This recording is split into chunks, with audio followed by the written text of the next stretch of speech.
Thank you, Mr. Chairman. Thanks to all of you for being here to testify on this important issue.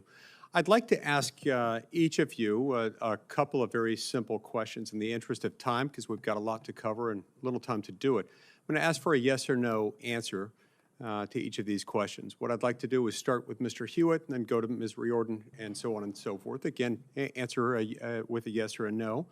So we'll start with you, Mr. Hewitt. Do you believe that only citizens of the United States should be able to vote in federal elections?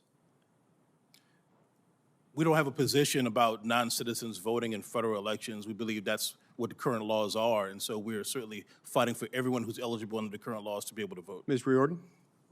Yes, I do not believe they should be able to vote. Oh, sorry. I do not believe that non-citizens should be able to vote in federal elections. Ms. Camarillo? That's a decision of the state law, but I want to emphasize that it's a decision of state law as to who should vote in federal elections? States decide who gets to vote in various elections. And in federal elections, I believe that we should be encouraging people to naturalize and then vote. Okay, but you're saying that the federal government should have no say in who votes in a federal election?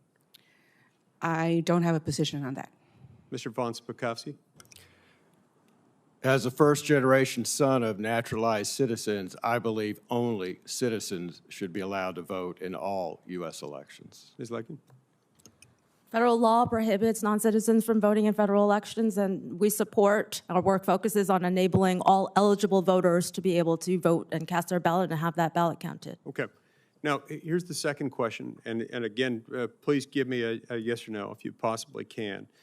Do you believe that people who are registering individuals to vote, I'm sorry, do you believe that people registering to vote should provide documentary proof of their citizenship in order to register to vote? Mr. Hewitt?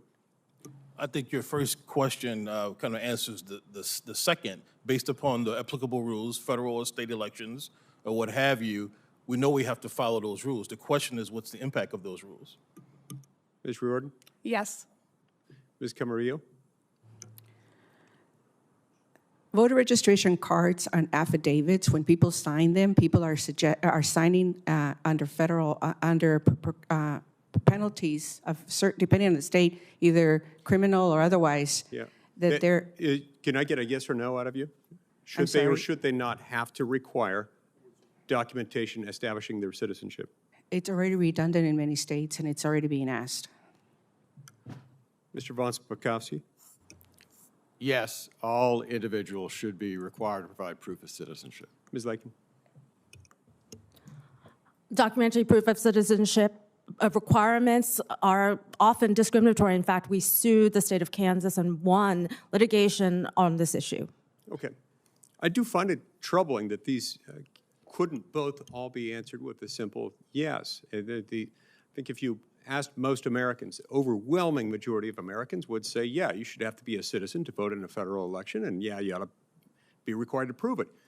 You have to show identification papers when you board an airplane, unless you're an illegal alien, of course, but that's a different question. To go to the doctor in many instances, to pick up a prescription in many instances. All kinds of things require identification. Why not voting? Now, the Carter-Baker report from 2008, keep in mind that the Carter and Carter-Baker, as former President Jimmy Carter, recommended that states require voters to use a real ID compliant identification to, quote, ensure that persons presenting themselves at the polling places are, in fact, the ones on the registration list. And I agree with former President Carter on that. And to that end, I've authored legislation that would allow states to enforce such identification laws, which are so popular among Americans, and with good reason. The legislation, as compared to the likely unconstitutional John Lewis Voting Rights Advancement Act, would respect the boundaries of federalism. And that's important always that we do that, in that that's one of our twin structural safeguards in the Constitution. Mr. von Spakovsky, in your experience, would more robust voter ID laws disenfranchise legal voters? The answer to that is no, and that's not my opinion. That's based on turnout data that we now have for more than 15 years.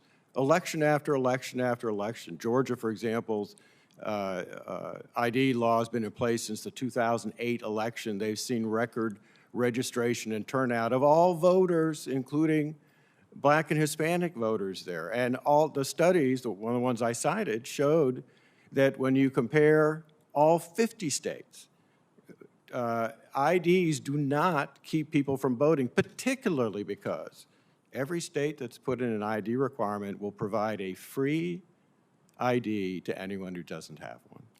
Thank you. Thank you, Mr. Chairman.